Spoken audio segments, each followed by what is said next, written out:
Hey, welcome to the deep dive.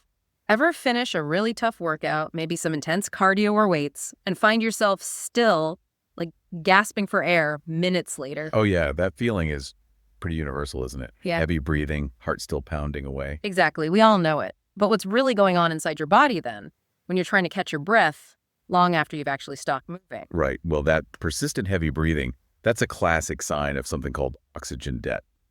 Basically, it's your body working overtime to restore its internal balance after you've pushed it hard. Oxygen debt. Okay. Yeah. And that's what we're diving into today. We want to unpack what it is, Yep. why it happens, and why it's actually pretty important for recovery and, well, athletic performance too. And we're drawing from a really clear article that breaks it down nicely. Yeah, it's a good one. So our mission today is to give you a clear, sort of practical handle on oxygen debt, how it impacts your fitness, without getting totally bogged down in, like, super technical jargon. Sounds good. Let's do it. So let's start simple. Oxygen debt. What is it in a nutshell? Okay, so at its core, oxygen debt is the extra oxygen your body needs after intense activity. It needs this extra oxygen to get back to its normal pre-exercise state. Extra oxygen. Yeah, okay. Think of it like this. During really hard exercise, your body might be demanding more oxygen than you can physically breathe in and deliver at that moment. So it's operating on a temporary deficit. Ah, okay. Like borrowing oxygen. Exactly. It's like you've borrowed it during that intense burst, and afterwards you have to pay it back by breathing in more oxygen than usual. And that heavy breathing is the repayment process. Paying back the loan, so to speak, helps clean things up, refuel the muscle. Precisely. That extra oxygen helps clear up metabolic waste products and replenish energy stores. Got it. So when we rack up this debt, this oxygen debt, what's happening physiologically, like deep down in the muscles and blood? Well, during high-intensity stuff, sprinting, heavy lifting, that kind of thing, your muscles need a ton of oxygen, sometimes more than your heart and lungs can supply in real time. That creates the deficit we mentioned. Right.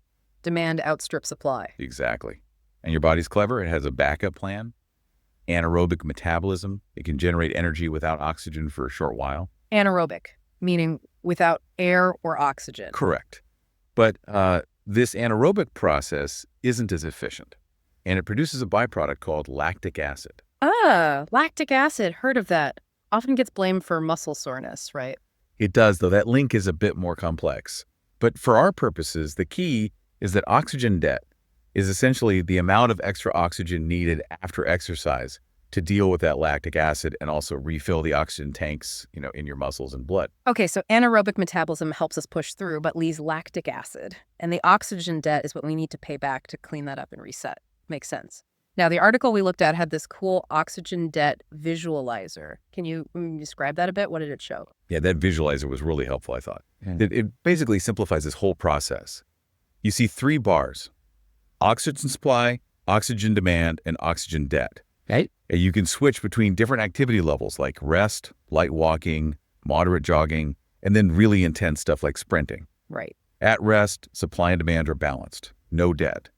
But as you crank up the intensity, that demand bar starts rising. So you see the body needing more oxygen. Exactly. And the key moment is when that demand bar goes higher than the supply bar. That's when the oxygen debt bar starts to fill up. You visually see the deficit accumulating. Ah, I see. So the red demand bar shoots past the blue supply bar and the debt number climbs. You instantly see, okay, body's working harder than the oxygen intake can handle right now. Precisely. And then, when the simulated exercise stops, the demand bar plummets. But crucially, the supply bar turns yellow. Yellow, what's that mean? That indicates elevated oxygen intake after exercise. That's EPOC, excess post-exercise oxygen consumption. You're breathing harder, taking in more O2. Right, the payback phase. Exactly. Yeah. And you watch that oxygen debt bar slowly go down back to 0, and the supply bar eventually returns to blue. Full recovery. It's a great aha moment, seeing that dynamic interplay. Yeah, definitely. Seeing it makes it much less abstract. Okay, let's zoom in on lactic acid. You mentioned it. It gets kind of a bad rap, doesn't it? Is it just waste? Yeah, it often does get painted as the villain, but really it's a natural, even necessary byproduct when you're exercising intensely without enough oxygen readily available. So not necessarily bad. Not entirely. When oxygen is scarce, your muscles switch to that anaerobic respiration, specifically a process called glycolysis, to break down glucose for quick energy. Lactic acid is just what comes out of that process. Okay. So how do we get rid of it then after a hard workout? Well, the body's actually pretty good at clearing it. The liver is the main player here. The liver. Interesting. Yeah, the liver takes up the lactic acid from the bloodstream and converts it back into something called pyruvate. It does this via a process called gluconeogenesis. Gluconeogenesis. Okay. Making new glucose, essentially. Pretty much. That pyruvate can then be used to make more glucose, which your body can use for fuel again, or it can be further processed if enough oxygen is available. Wow. So the liver recycles it? That's Good. efficient. But the article stressed that oxygen is vital for this whole cleanup. Why oxygen specifically? That's a really critical point. While the liver does the conversion, oxygen is essential for the complete recovery.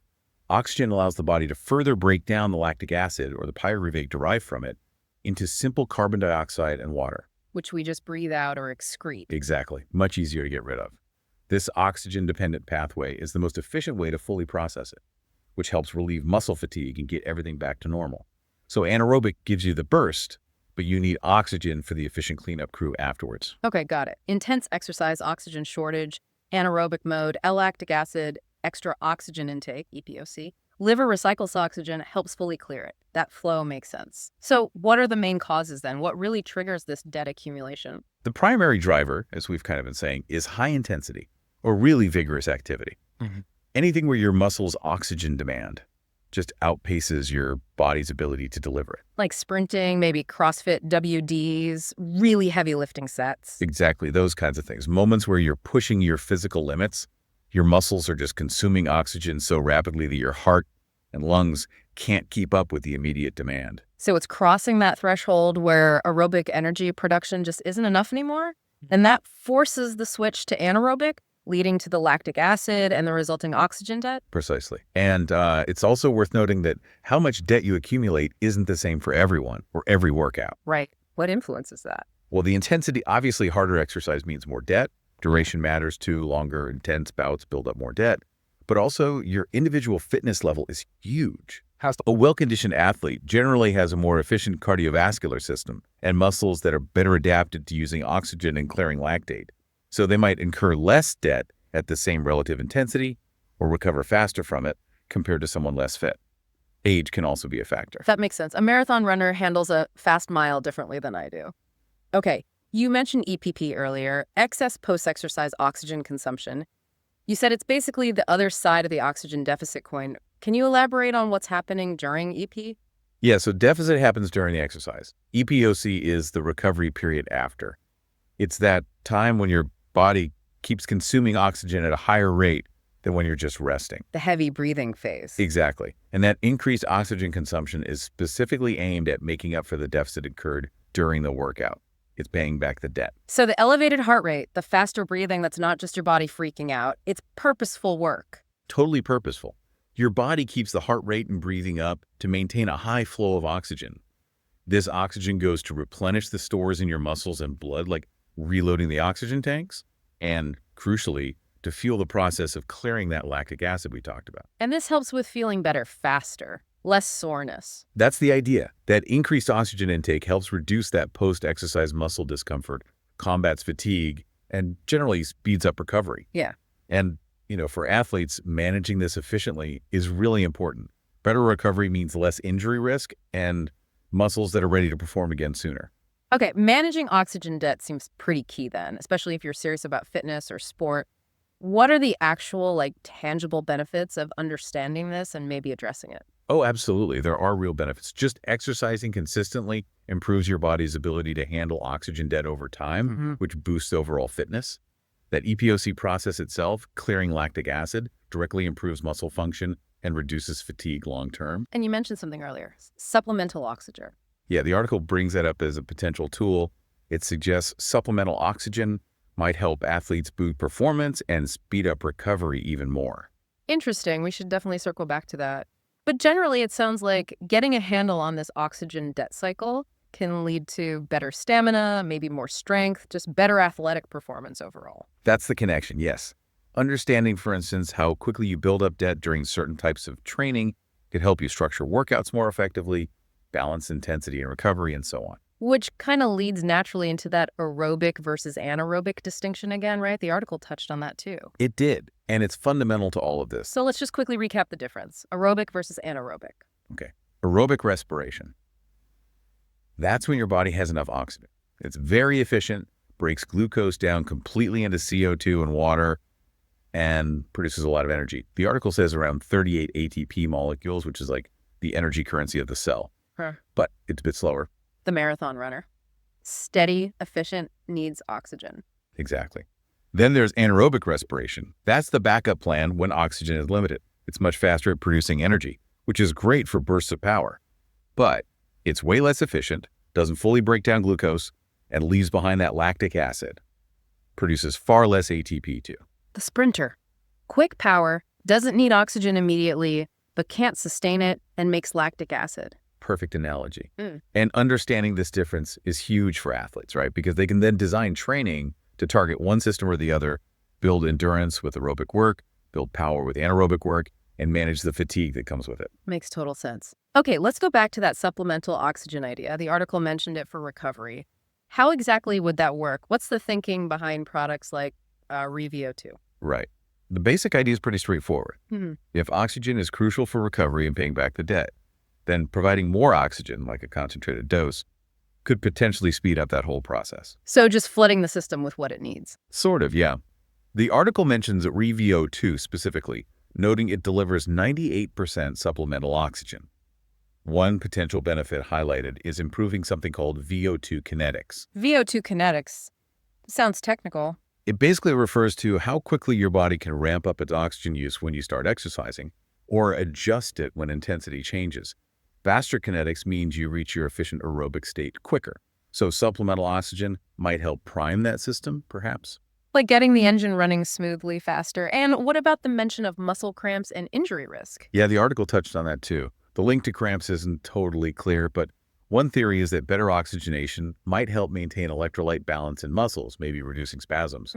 For injury risk, the thought is simply that if muscles recover faster and more completely thanks to extra oxygen, they might be less vulnerable to strain or damage in the next workout. Plausible. So the article suggests that adding supplemental oxygen to your post-exercise routine could potentially boost performance and cut down recovery time by giving the body more of the key ingredient it needs for cleanup and energy restoration. Interesting. It's not like a magic bullet, but more like providing extra fuel for the recovery processes the body's already trying to do. Okay, so pulling this all together, what are some practical tips from the article for actually managing oxygen debt? Well, for athletes, it mentions the idea of using portable oxygen maybe before an event to prime the system or right after for faster recovery. But the main message for everyone is that just being aware of oxygen debt and managing it is key for better performance and recovery. And how do we manage it besides maybe supplemental O2? A big one is incorporating high-intensity interval training, or HIIT. Wait, HIIT causes more oxygen debt, right? Isn't that counterintuitive? It seems like it, but doing HIIT regularly actually trains your body to become better at handling and repaying that debt. Your aerobic system gets more efficient, your lactate threshold might improve, so you recover faster over time. Okay. Train the system by stressing it intelligently. Makes sense. What else? The basics still matter hugely. The article reinforces things like proper hydration. Dehydration makes everything harder. Active cooldowns are important. Keep moving gently instead of just stopping cold. That helps circulation and clearing waste. Yeah, walking around after a hard run instead of collapsing. Exactly. And mobility work, stretching, foam rolling, keeping muscles healthy and flexible helps them function and recover better too. And then, as we discussed, there's the potential role of supplemental oxygen as a tool to directly aid that lactic acid conversion, energy restoration, and just clearing the deficit faster after a workout. Right. So to kind of summarize the whole deep dive, understanding oxygen debt really seems crucial for anyone looking to optimize fitness or athletic performance. Definitely. We've seen it's triggered by that mismatch between oxygen demand and supply during intense work. We know the recovery, EPOC, is vital for getting back to baseline, clearing lactic acid with the liver's help, and needing oxygen to do it efficiently. And the benefits of managing it well. Better muscle performance, quicker recovery, maybe lower injury risk. And we can improve our management through consistent training, especially things like HIIT, and potentially by using tools like supplemental oxygen strategically. That covers it pretty well. It's about understanding how your body uses energy, both with and without oxygen, and how it recovers. Exactly. And the article wrapped up with a few FAQs, right? Those were good, quick takeaways. Yeah, good idea. They recap the essentials. Okay, first one. What is oxygen debt again? Simply put, it's the extra oxygen your body consumes after strenuous exercise to restore itself. That includes replenishing energy stores like ATP and glycogen, reoxygenating blood and muscle proteins, and processing the accumulated lactic acid. It's the physiological cost of that intense effort. Got it. Second, how is lactic acid cleared? Primarily by the liver, which converts it back into pyruvate through gluconeogenesis. This pyruvate can then be used for energy or stored as glucose. And remember, oxygen is needed for the most efficient clearance pathways. Right. Oxygen's key for the cleanup. And the last FAQ. How might supplemental oxygen enhance recovery? By boosting the amount of oxygen available, it could potentially speed up those recovery processes like breaking down lactic acid, restoring energy, which might lead to less muscle soreness, reduce fatigue, and a quicker return to being ready for your next effort. Perfect. So there you have it. A deep dive into oxygen debt. It's definitely something we all feel, that heavy breathing after pushing hard. But hopefully now you have a clearer idea of the science behind it. Yeah, and maybe thinking about it can help you approach your own training and recovery a bit more strategically. Absolutely. So here's a final thought to leave you with. How might really understanding your body's oxygen needs both during and after exercise change the way you approach your workouts, your recovery, maybe even your performance goals? Something to think about next time you're catching your breath. Thanks for joining us for this deep dive.